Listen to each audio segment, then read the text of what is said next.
Segundo bloque de nuestro consultorio abierto y continuamos hablando acerca del colesterol y como ustedes sabrán existe una relación muy íntima entre la nutrición y esta patología. Es por eso que hemos invitado a la licenciada Eugenia Eppen. Ella es docente de la Escuela de Nutrición de la Facultad de Ciencias Médicas de la Universidad de Córdoba. Ella nos va a hablar de este tema y de la nutrición en particular. Bueno, frente a un paciente que es diagnosticado con hipercolesterolemia, el objetivo del tratamiento alimentario nutricional básicamente va a estar enfocado en poder normalizar esos niveles de colesterol a nivel sanguíneo, a nivel plasmático en el paciente. Esto lo vamos a poder realizar a través de estrategias alimentarias que van a estar básicamente enfocadas en aportar una alimentación reducida en grasas y una alimentación rica en fibras alimentarias. Cuando hablamos de alimentación reducida en la cantidad de grasas para ese paciente, estamos dando cuenta de que no solamente nos vamos a enfocar en la cantidad de alimentos grasos de ese paciente, sino también en la calidad de la misma. Esto nos da cuenta de que podemos pensar que hay distintos tipos de grasas. Tenemos las grasas que favorecen o son protectoras o beneficiosas para esta patología del paciente y otro tipo de grasas que van a perjudicar o van quizás a agravar la situación de la hipercolesterolemia del paciente. Cuando hablamos de grasas que pueden llegar a perjudicar la hipercolesterolemia del paciente, estamos refiriéndonos a las grasas saturadas, grasas trans y el colesterol. Este tipo de grasas las vamos a encontrar básicamente en alimentos de origen animal. Por ejemplo, las grasas saturadas las encontramos en las carnes, en los lácteos enteros, leche, queso, yogur, en la crema de leche, en la manteca y en los helados, por ejemplo. Alimentos ricos en colesterol, tenemos también las grasas que derivan de estos animales, las vacas, corderos, la grasa de pollo. En la yema de huevo también encontramos gran cantidad de colesterol. En embutidos, en la manteca, en la crema de leche, como mencioné anteriormente. Esto significa que el colesterol, al ser una sustancia grasa que se encuentra en las células de origen animal, viene seguramente acompañada de grasas saturadas también. Otro tipo de grasas que perjudica el nivel de colesterol sanguíneo en las personas son las grasas trans. Las grasas trans son un tipo de grasas que han sufrido un proceso de hidrogenación y que se comportan en el organismo como las grasas saturadas. Este tipo de grasas las encontramos en los alimentos industrializados, por ejemplo en los alimentos de repostería y pastelería, en galletas dulces y saladas, la utiliza la industria para la preparación de caldos, de sopas. Por eso también tenemos que prestar mucha atención que este tipo de alimentos industrializados también aportan este tipo de grasas que no son favorables para lograr un nivel adecuado de colesterol sanguíneo.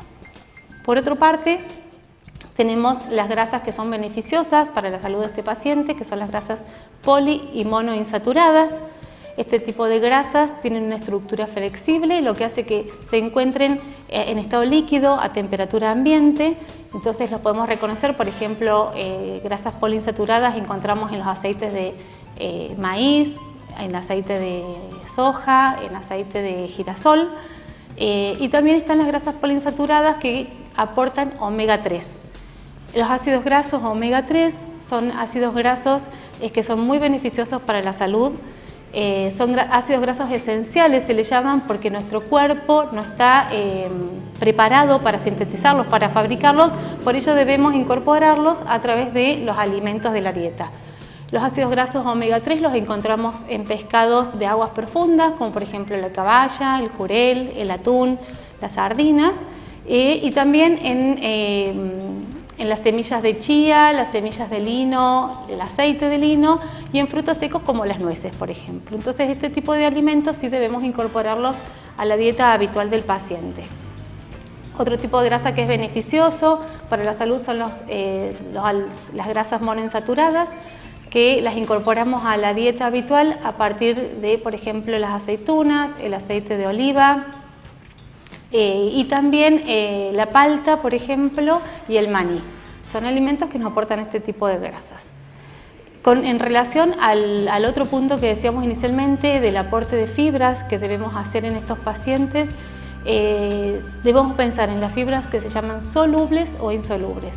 Las fibras solubles son las que favorecen de manera puntual la disminución del colesterol a nivel plasmático por una función que cumplen dentro del intestino, y las encontramos a estas fibras solubles básicamente en las legumbres, como por ejemplo la lenteja o el poroto, y en cereales como la cebada, la avena, el salvado de avena, en frutas como la manzana y en verduras como por ejemplo la zanahoria. Estas fibras debemos tratar de incorporar mayor cantidad de lo que habitualmente comemos, y lo mismo que las fibras insolubles, que las encontramos en el salvado de trigo, en los vegetales y las frutas en general.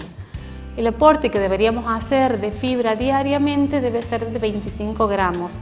Es un aporte bastante superior al que habitualmente estamos realizando las personas en nuestra dieta diaria. Más allá de la cantidad y la calidad de la cantidad de grasas y de la calidad de estas mismas que incorporemos a la dieta, también es muy importante prestarle atención al tipo de cocción o a la manera que vamos a preparar los alimentos que incorporemos habitualmente en la dieta. Entonces debemos tratar de evitar cocinar a través de medios grasos. Entonces tenemos que evitar las frituras, debemos evitar los salteados y utilizar medios de cocción como por ejemplo la parrilla, el horno, las preparaciones a través del hervido y demás que no requieren un medio graso para su cocción.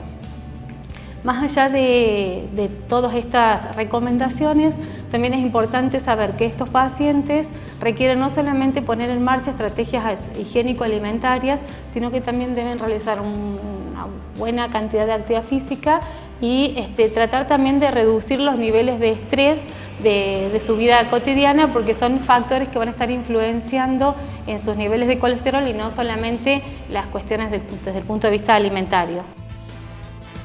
En lo que respecta al tratamiento, hemos hablado de la importancia del mismo, es decir, que cuando uno desciende el colesterol, logra una disminución de las complicaciones de la aterosclerosis, fundamentalmente del infarto y de la mortalidad cardiovascular. Y para ello yo tengo, como en la mayoría de los factores de riesgo, dos tipos de tratamiento.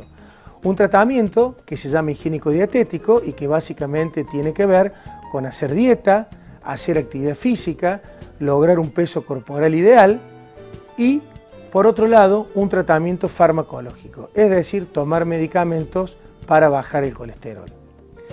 Es importante destacar que después de la aspirina, las estatinas, que son las drogas que bajan nuestro colesterol, han sido estos los fármacos o uno de los fármacos más importantes para reducir la mortalidad cardiovascular.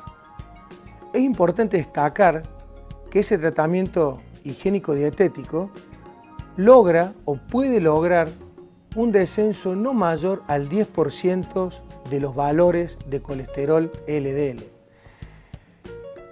Es muy importante destacar que cuando uno ve a un paciente, por ejemplo, que hizo un infarto agudo de miocardio y que tiene colesterol elevado, ejemplo, un LDL entre 160 y 180, si yo le bajo solamente un 10% con el tratamiento higiénico-dietético, no voy a lograr los valores deseables. Por otro lado, es importante destacar que cuando uno utiliza medicamentos, estatinas, como puede ser la rosuvastatina, la atorvastatina, la simvastatina, uno puede lograr descenso de colesterol de hasta un 50%. Entonces, en ese paciente que tenía un colesterol de 160, yo con el tratamiento higiénico-dietético más el medicamento podría lograr un descenso de un 50% y a ese paciente poder llevarlo a la meta deseable, que sería por debajo de 70 miligramos, ya que ese paciente, como dijimos anteriormente, había desarrollado un infarto agudo de miocardio. Por ende, hay que tener en cuenta de que el tratamiento farmacológico es un tratamiento fundamental para las dislipidemias, fundamentalmente si el paciente está en prevención secundaria, es decir, si ya tuvo un evento cardiovascular. Es importante destacar que el tratamiento del colesterol elevado o dislipidemia debe ser prolongado en el tiempo, es decir, es un tratamiento crónico. El paciente no debe nunca dejar de tomar el medicamento a no ser que el médico evidentemente le diga. ¿Por qué? Porque básicamente las estatinas, este medicamento que utilizamos para bajar el colesterol, lo que hace es inhibir la producción hepática del colesterol. Es decir, si yo dejo de tomar el medicamento, automáticamente el hígado va a volver a producir colesterol y ese colesterol elevado en sangre va a formar parte de la placa aterosclerótica y por ende del desarrollo y la progresión de esta enfermedad. Es importante destacar de que la causa más importante de colesterol elevado en la sangre tiene que ver con un desorden genético. Ese desorden genético básicamente es una enzima que no trabaja bien en el hígado y que produce mucho colesterol. Bueno, entonces en relación a la cantidad que tenemos que comer de estos alimentos que nos aportan algún tipo de grasa, podríamos recomendar que, por ejemplo, la ingesta de huevo, sobre todo la parte amarilla, que es la yema y que es la que contiene colesterol, deberíamos tratar de no comer más de 3 unidades a la semana. Con la clara no hay inconveniente. Por ejemplo, en relación al pescado, que decíamos que como nos aporta ácidos grasos omega 3, que son tan beneficiosos para la salud, tratar de incorporar al menos una vez a la semana el consumo de pescado. Nosotros llevamos una dieta muy mediterránea y estamos muy poco acostumbrados a incorporar la carne de pescado en nuestra alimentación habitual. Entonces, al menos tratar de incorporarla en diferentes preparaciones, a través de tartas o con verduras y demás, una vez a la semana. En relación a las carnes rojas, inclusive también el pollo, siempre prestar atención y quitar toda la grasa visible previamente a su cocción, y las carnes rojas consumirlas 2 o 3 veces a la semana, al igual que el pollo. Con respecto a la cantidad de fibra que uno debe incorporar a la alimentación, decíamos que debe ser una buena cantidad. Por eso tenemos que fijarnos, quizás es difícil medir la cantidad de fibra, pero sí tratar de incorporar al menos 2 frutas diarias, 2 frutas al día, incorporar vegetales, al menos tratar de incorporar algo de vegetales en almuerzo y cena, tratar de que en una de las comidas tengamos vegetales de color verde, que son los que nos aportan buena cantidad de fibras insolubles. Incorporar el salvado de avena en diferentes preparaciones, por ejemplo, podemos incorporar 2 cucharadas de salvado de avena al día, colocándola en caldos, en sopas, en yogures, inclusive espolvoreando arriba de alguna ensalada, preparación con verduras, o también utilizándola para hacer el empanado que hacemos de las milanesas. En vez de utilizar pan rallado común, se puede mezclar pan rallado y salvado de avena, o salvado de avena sola en reemplazo del pan rallado, y que va a ser mucho más beneficioso. Estamos incorporando buena cantidad de fibra también allí. Y lo mismo, tratar de incorporar, aunque también es bastante costoso, pero no estamos habituados a hacerlo, los cereales de manera integral. El arroz con su cáscara, la avena con la cáscara, panes y galletas que tengan incorporado en su preparación también trigo o avena o cualquier otro tipo de fibra que en el momento de elaboración le hayan incorporado, y no tanto los cereales refinados o el pan blanco, las galletas blancas, arroz o fideos blancos, sino que tratar de incorporar y así las fibras a través de estos alimentos que decía anteriormente, y así vamos a aumentar y vamos a tratar de llegar a estos 25 gramos para los cuales se recomienda en este tipo de dieta. Hemos llegado al final de nuestro programa. Espero que les haya servido todo lo que hemos aprendido hoy, al menos un granito de arena, como siempre decimos, algo que coopere para poder mejorar la calidad de vida de todos los cordobeses y de nuestra familia, de las personas que nos rodean. Ese es el objetivo de Consultorio Abierto a la Comunidad, por supuesto con la ayuda de Nutrición de Vida y a la Fundación Luques. Nosotros tenemos que despedirnos, pero les voy anticipando el tema de la semana que viene. Un tema muy importante, por cierto, si consideramos que el 50% de la población tiene problemas de sobrepeso. Vamos a hablar de obesidad, pero eso va a ser la semana que viene para que vayan tomando nota y si surgen algún tipo de dudas, las puedan acercar a través del Facebook. Hemos llegado hasta el final, será hasta la próxima. Chao. Consultorio Abierto, un espacio dedicado a la comunidad, creado por Nutrición de Vida Sociedad Anónima, fabricante de alfajores Crelech Light.